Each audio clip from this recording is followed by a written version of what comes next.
नमस्कार दोस्तों, आज की कहानी है काला रंग। मोक्षा, ओ मोक्षा, जल्दी से तैयार हो जा, कुछ ही देर में लड़के वाले तुझे देखने आने वाले हैं। रजनी ने अपनी बेटी मोक्षा को आवाज़ देकर कहा। मोक्षा ने सोचा कि मुझे साड़ी पहनने में समय लगेगा, भाभी से साड़ी पहन लेती हूँ। वह साड़ी लेकर अपनी भाभी के कमरे की तरफ जा रही थी तो उसने सुना उसकी भाभी गौरी उसके भैया से कह रही थी, आज तो लड़के वालों को तुम्हारी बहन पसंद आ ही जाए।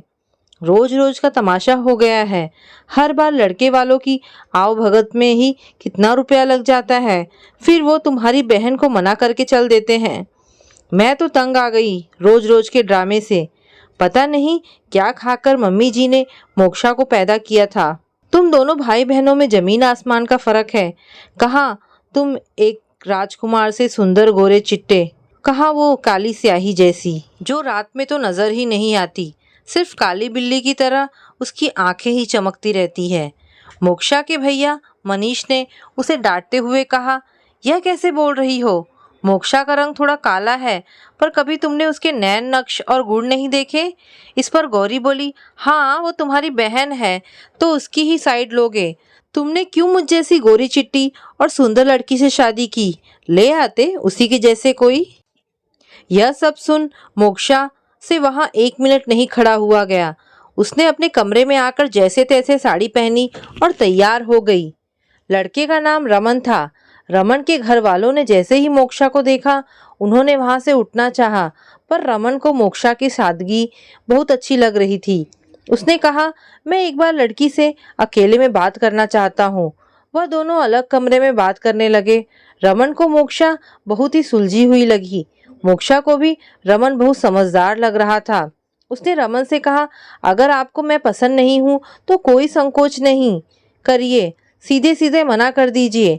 पर रमन ने उसकी बात का जवाब देने के बजाय मोक्षा से पूछा, क्या तुम्हें मैं पसंद हूँ? मोक्षा की आंखों में यह सुनकर आंसू आ गए, क्योंकि किसी ने आज तक उससे यह नहीं पूछा था। रमन ने कहा, रो क्यों रही हो?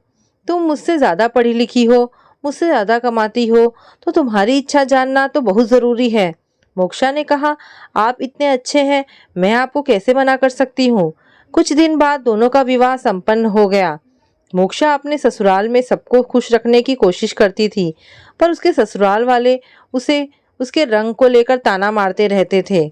शादी के 4 महीने बाद मोक्षा गर्भवती हो गई। तब भी सब उसके सामने यही कहते रहते, बच्चा मोक्षा पर ना चला जाए।